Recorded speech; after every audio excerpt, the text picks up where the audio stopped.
우리 주 예수 그리스도께서 은혜를 사모하는 복길교회 교우님들과 늘 동행하시기를 바랍니다. 이 땅에서도 하늘의 복을 누리는 주님의 자녀된 삶을 사시기를 우리 주 예수님의 이름으로 축원합니다. 목사님들은 많은 경우에 일주일에 약 10번 이상의 설교를 합니다. 목회자로서 설교를 자주 하다 보면 문득 이런 질문을 스스로에게 하게 됩니다. 나는 내가 선포하는 말씀대로 살고 있는가? 라고 말이죠. 혹시 나도 못하는 일을 교우들에게 강요하고 있는 것은 아닌가? 라는 질문들을 간혹 저 자신에게 하곤 합니다. 신학대학 시절 동기들과 자주 나눈 말이 떠오릅니다. 설교는 입에서 나오는 것이 아니라 삶으로 보여주는 것이다. 이 말은 설교자로서 목회하고 있는 지금 저에게 가장 무겁고 두려운 말로 다가옵니다. 그러나 이 질문이 비단 설교자에게만 적용되는 것은 아닐 겁니다. 모든 그리스도인은 나는 믿음대로 살고 있는가? 라는 질문을 스스로에게 던져야만 합니다. 구원은 우리의 행위로 얻어지는 것이 아니지만 진짜 믿음은 반드시 삶의 열매로 나타나기 때문입니다. 오늘 말씀 15절에서 바울 사도는 이렇게 묻습니다. 그런즉 어찌하리요? 우리가 법 아래에 있지 아니하고 은혜 아래에 있으니 죄를 지으리요? 그럴 수 없느니라. 유대인들은 율법을 지켜야 구원을 받는다라고 믿었습니다. 반면에 바울은 구원이 하나님의 은혜로 주어지는 선물임을 강조하고 있습니다. 바울의 이 말을 들은 적대자들은 바울을 향해서 말하는 겁니다. 하나님의 은혜로 구원을 받는다면 우리가 법을 지키고 예배를 드리고 하나님의 말씀에 순종해야 하는 이유가 무엇입니까? 라고 말이죠. 구원이 은혜로 주어진다면 우리는 마음대로 살아도 되는 것 아닙니까? 하나님이 선물을 주시기만 하면 되는데 우리가 굳이 법을 지킬 이유가 어디에 있습니까? 라고 묻는 거지요. 이 질문은 오늘날에도 반복되어집니다. 예수 믿으면 다 용서받으니까 믿는다고 고백하고 마음대로 살면 되지 않을까? 라고 묻는 거예요. 그리고 이 비슷한 주장을 하는 이단들도 있는 것이 사실입니다. 바울 사도는 적대자들의 이러한 주장에 대해서 그럴 수 없다라고 단호하게 이야기합니다. 왜냐하면 하나님의 은혜는 우리를 인도하시는 은혜이기 때문입니다. 하나님의 은혜는 우리를 방종하게 만드는 것이 아니라 우리가 죄에서 벗어나도록 하는 은혜이기 때문입니다. 바울은 16절에서 인간 존재의 본질을 이렇게 설명합니다. 16절입니다. 너희 자신을 종으로 내주어 누구에게 순종하든지 그 순종함을 받는 자의 종이 되는 줄을 너희가 알지 못하느냐? 혹은 죄의 종으로 사망에 이르고 혹은 순종의 종으로 의에 이르느니라. 종이라고 번역된 그리스어는 둘로 쓰입니다. 정확하게 번역하면 종보다는 노예라고 번역하는 게 맞아요. 노예는 주인에게 종속되어서 주인의 명령을 따라야만 하는 존재입니다. 모든 인간은 다 노예다라고 바울 사도가 이야기합니다. 왜냐하면 인간은 겉으로 자유로운 것 같아 보이지만 실제로는 무엇인가에 지배당하며 살아가고 있기 때문입니다. 기독교 강연자이자 저술가인 레베카 맨리 피퍼트라는 사람은 그의 책에서 이렇게 말합니다. 무엇이 되었든 우리를 통제하고 있는 그것이 우리의 주인이다. 권력을 구하는 사람은 권력의 지배를 받고 명예를 구하는 사람은 명예의 지배를 받는다 라고 말이지요. 사람은 무엇인가의 지배를 받으며 살고 있다는 거예요. 때로는 돈의 지배를 받기도 하고, 때로는 외모의 지배를 받기도 합니다. 때로는 권력의 지배를 받고 지식의 지배를 받기도 합니다. 오늘날의 젊은이들을 볼 때 날씬해지려고 음식을 먹지 않는 것을 보면서 저들은 외모의 지배를 받는구나 라는 것을 알 수 있습니다. 저 역시 책을 그리 많이 읽지는 못하면서 읽어야 한다라고 강박관념을 가지고 있어요. 그래서 저도 지식의 지배를 받고 있구나라고 저 자신을 느끼고 있습니다. 우리는 무엇인가 한 가지의 지배를 받고 살아갑니다. 이러한 지배에서 자유로운 사람은 한 사람도 없습니다. 여러분이 무엇의 지배를 받고 있는가를 알기 위해서는 여러분이 무엇을 걱정하고 있는가를 보면 돼요. 사람은 늘 걱정하지요. 자녀들을 걱정하든지, 아니면 재물을 걱정하든지, 아니면 다른 무언가를 걱정합니다. 누구도 걱정해서 자유로운 사람은 없습니다. 우리는 매일매일 걱정하고 매일매일 근심하면서 살아갑니다. 이것이 우리가 무엇인가 지배받고 있다라는 증거입니다. 그러나 우리가 지배받고 있는 현실은 바꾸지 못해도, 변화시키지 못해도 무엇을 걱정할지, 누구의 종으로 살아갈지는 우리가 선택할 수 있습니다. 바울 사도는 사람을 지배하는 주인이 둘이 있다고 말합니다. 하나는 죄이고 다른 하나는 순종입니다. 순종이라는 말은 하나님 말씀에 대한 순종을 의미합니다. 여기에서 바울 사도가 말하는 노예의 특성을 생각할 필요가 있습니다. 고대 사회의 노예는 주인 없이 독립해서 살거나 두 주인을 동시에 섬길 수 없는 존재였습니다. 따라서 노예는 하나의 주인만, 한 사람의 주인만 섬기며 살아가는 거예요. 그 주인이 바뀌면 다른 주인을 섬기는 거지요. 이 주인을 섬기면서 다른 주인을 동시에 섬길 수 없습니다. 따라서 무엇인가 노예인 우리들은 죄와 순종 중 하나의 주인만 섬길 수 있다라는 거예요. 죄의 종이면서 순종의 종이 되거나 순종의 종이면서 죄의 종이 될 수는 없다라는 겁니다. 사람은 무엇을 섬길지 하나의 주인을 결정해야만 합니다. 마찬가지로 은혜의 시대를 살고 있는 우리는 죄의 노예로 살 것인지 그리스도의 제자로 살 것인지 둘 중 하나를 선택해야만 합니다. 여러분은 누구를 섬기며 사시겠습니까? 우리는 매일매일 예수 그리스도의 제자로 살겠노라 결단하고 선택하며 살아가야만 하는 겁니다. 결정하실 때에 이 사실을 참고하시기 바랍니다. 바울은 두 주인을 섬기는 종의 결말을 분명하게 이야기합니다. 죄를 섬기는 종의 결말은 사망에 이르고 순종의 종은 의에 이르게 된다라고 말입니다. 이제 우리는 결정해야 합니다. 죄를 섬겨서 사망에 이를지 복음에 순종해서 의에 이를지를 결정해야 하는 겁니다. 물론 이렇게 물으면 복음에 순종해서 의에 이르러야 합니다. 누구나 그것을 알지요. 우리는 의에 이르도록 말씀에 순종할 겁니다 라고 이야기합니다.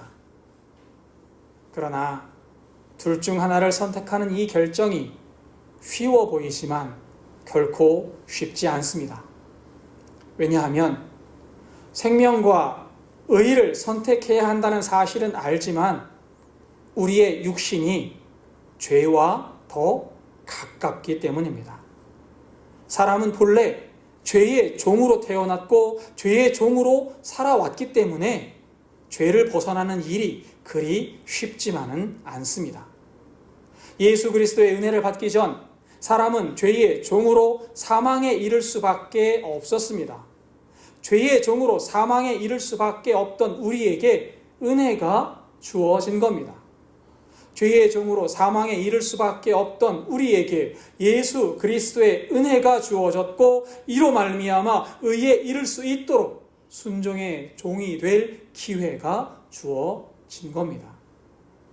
이 기회가 여러분들에게 주어졌음이 큰 은혜임을 기억하시기 바랍니다. 이 은혜가 여러분들에게 주어졌음이 참 복임을 기억하시기 바랍니다. 그래서 사람의 본성은 죄와 더 가깝습니다. 오늘 말씀 17절과 18절을 보겠습니다. 하나님께 감사하리로다.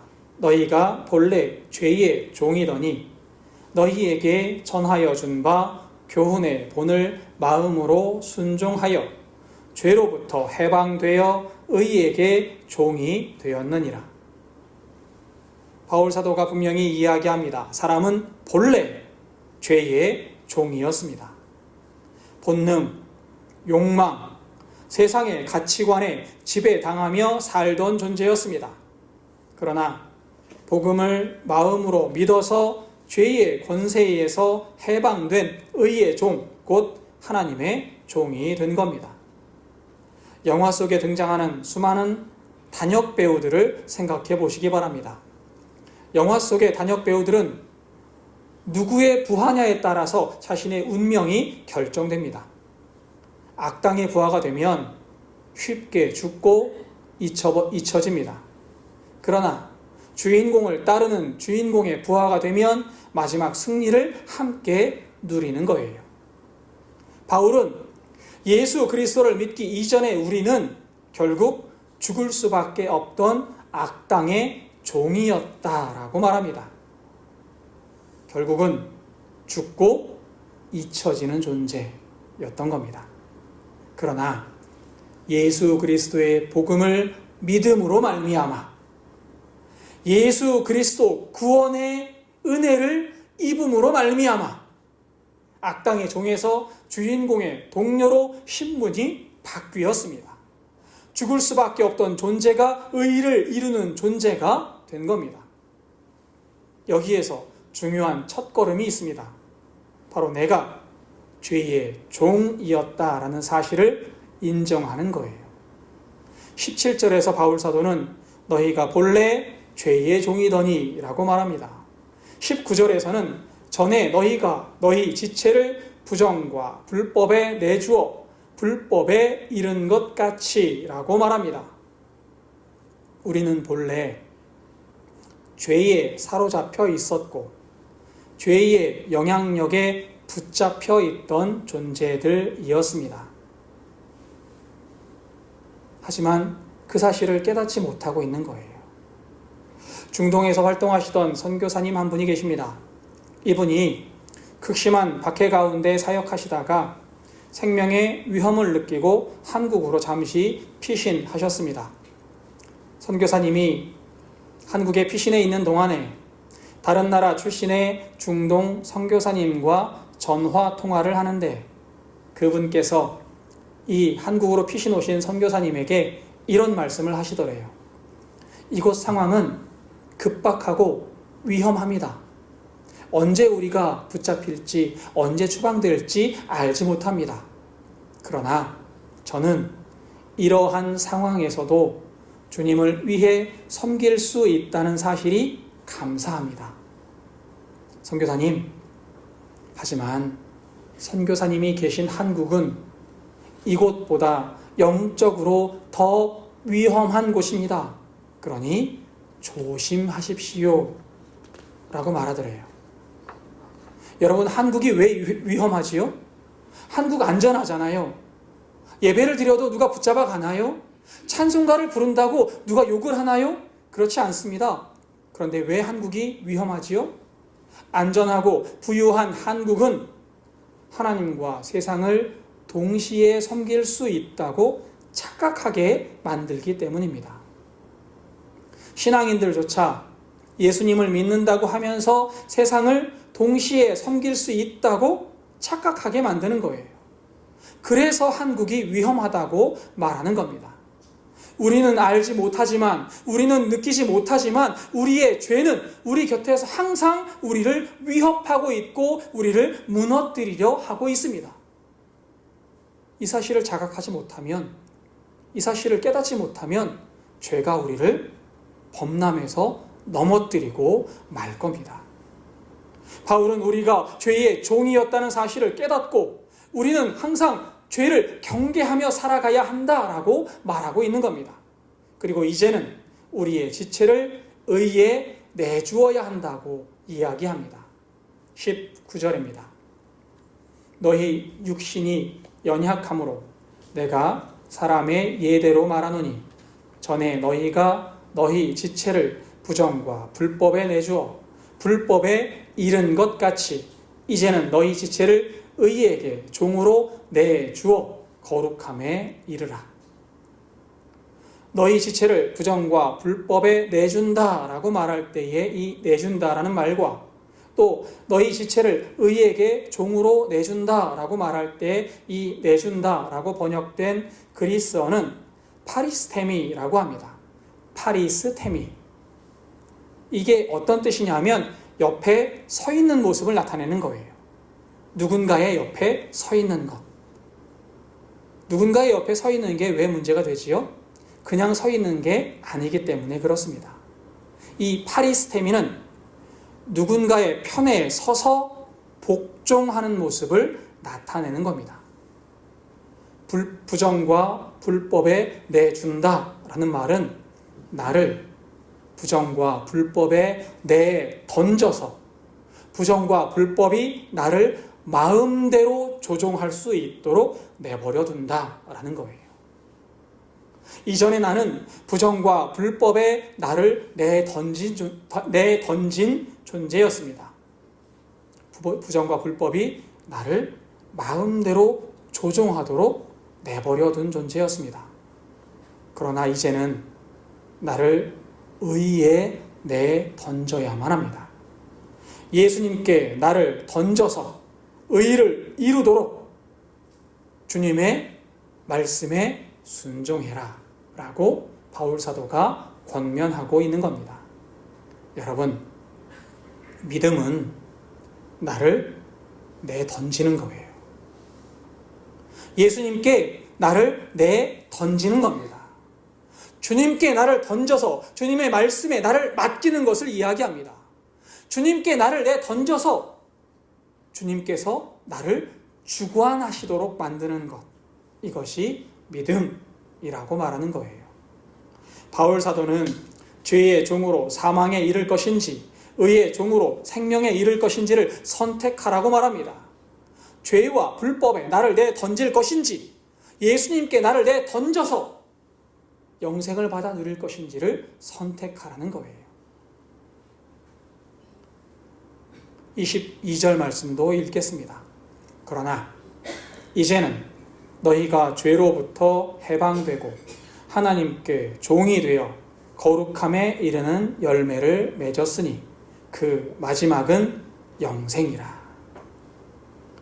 죄의 종으로 살던 인생은 사망이라는 열매를 맺습니다. 죄와 불법에 나를 내던진 사람은 결국 쉽게 죽고 잊혀질 수밖에 없습니다.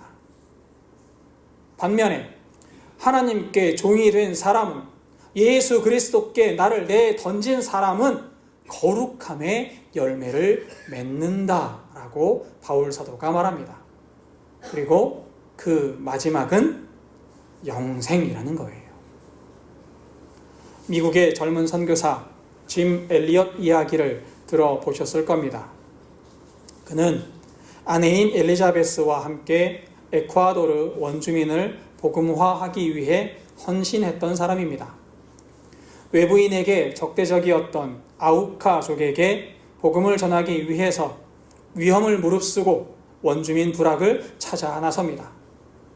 그러나 결국 짐 엘리엇과 그의 동료 4명은 아우카족에 의해서 처참하게 살해되는 비극을 맞습니다. 이후 그의 아내 엘리자베스와 선교팀이 같은 부족에게 복음을 전했고 아우카족 전체가 예수님을 믿게 되었습니다. 복음을 위해 목숨을 내 던졌던 짐 엘리엇 선교사의 대학 시절 노트에는 이런 글이 쓰여 있었습니다. 영원한 것을 얻기 위해 없어질 것을 기꺼이 버리는 자는 결코 어리석지 않다. 영원한 생명을 얻기 위해 한순간 살아가는 이 땅의 영화를 버리는 사람은 결코 어리석지 않다. 영원한 것을 얻기 위해 예수 그리스도에게 나를 내어 던지는 사람은 결코 어리석은 것이 아니다. 짐 엘리엇은 예수 그리스도에게 자신을 내 던졌던 사람이었고 그의 헌신은 많은 생명을 살리는 초석이 될 수 있었습니다. 그리고 짐 엘리엇이 예수님께 자신을 내어 던진 그 결과는 분명 하나님 나라의 영생으로 맺혀진 줄 믿습니다. 23절도 읽겠습니다. 죄의 삭은 사망이요 하나님의 은사는 그리스도 예수 우리 주 안에 있는 영생이니라. 죄의 결과는 사망입니다. 죄가 나를 주관하게 내버려 두면 사망에 이르게 됩니다. 반면에 하나님은 그리스도 예수 안에서 우리에게 영생을 선물로 주셨습니다. 우리는 이 은혜에 감사하며 이제는 죄가 아닌 하나님께 순종하는 삶으로 나아가야만 합니다. 그것이 은혜 받은 우리의 의무이자 당연한 삶의 모습일 것입니다. 교우 여러분, 사람은 누구에게나 종이 될 수밖에 없습니다. 죄의 종이 될 것인가? 아니면 의의 종, 하나님의 종이 될 것인가? 이 선택은 오늘 우리의 결단에 달려 있습니다. 이제 여러분의 지체를 누구에게 내어줄지 결단해야만 합니다. 우리의 지체를 죄에게 내어주지 마십시오. 우리의 삶을 죄에게 던지지 마십시오. 우리의 지체를 하나님께 내어드리는 인생이 되기를 바랍니다. 주님께 나를 내 던져서 거룩함의 열매, 영생의 복을 누리는 복길교회 교우님들 되시기를 주님의 이름으로 축원합니다. 기도하겠습니다.